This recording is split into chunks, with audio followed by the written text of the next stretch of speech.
This is the lecture for Eric Olson's article or chapter Animals. And in this lecture, I'm not going to talk directly about the chapter, so you can watch this after you read it if you want. I'm going to talk about a related view of personal identity, which is not animalism. Animalism is what Olson is defending in this chapter. I'm going to talk about a view called, I don't actually know what it's called, maybe constitutionalism or constitutivism. Maybe he talks about it. Well, I don't know what it's called, but he mentions it really briefly in this chapter. Uh, he talks about people who think that we are animals in some loose sense, in the sense of having bodies that are animals or being constituted by animals or the like. And so this possibility that we are constituted by animals is what I'm going to talk about here.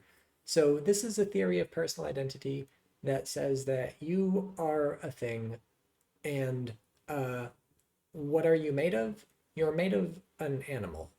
So, we're familiar with things being made of things. So, this shirt is made of cotton, I think. My glasses are made of metal and glass and some rubber and some other stuff. Um, my hand is made of flesh and bone and skin and so on. And then here's the question, what are you made of? And the Constitution people say you're made of an animal.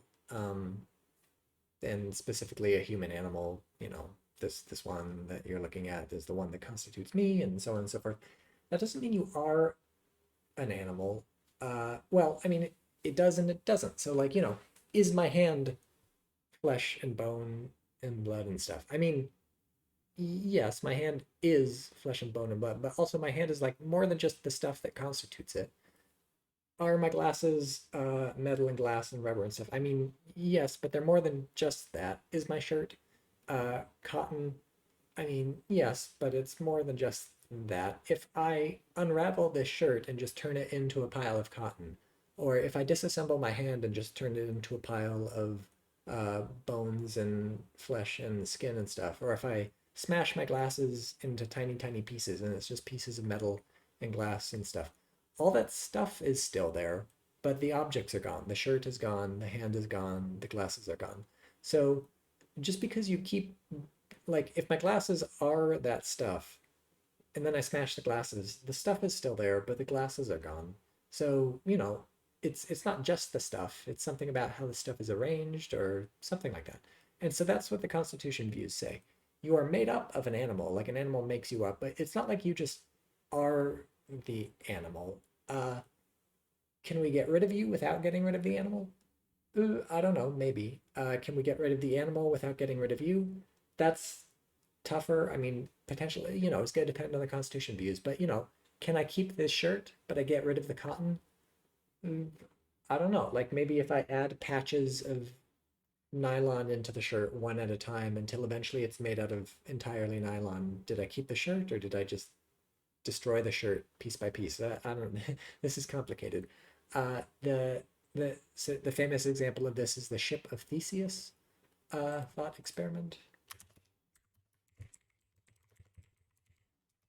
And so you just replace ignore. Uh, you have a ship and it's sailing along, and you replace a plank at a time, and eventually you have a brand new ship. All the old planks are gone. Is that still the same ship, or is it a different ship? It's especially complicated if you save the old planks and you start building a ship out of those, and eventually you have a new ship built out of old planks and a new ship built out of new planks, and which one is the original ship? So those are the kind of questions you get into when you start to worry about how constitution relates to identity. We're not going to solve those here, especially because we're not looking at constitution views, but this is just to sort of raise the possibility that there's a view similar to animalism, but not animalism, according to which you are not an animal, but you're constituted out of an animal. And so interesting to think about. And if you want to read more about it, we can do constitution views as one of the other topics that we read about in this class at the end.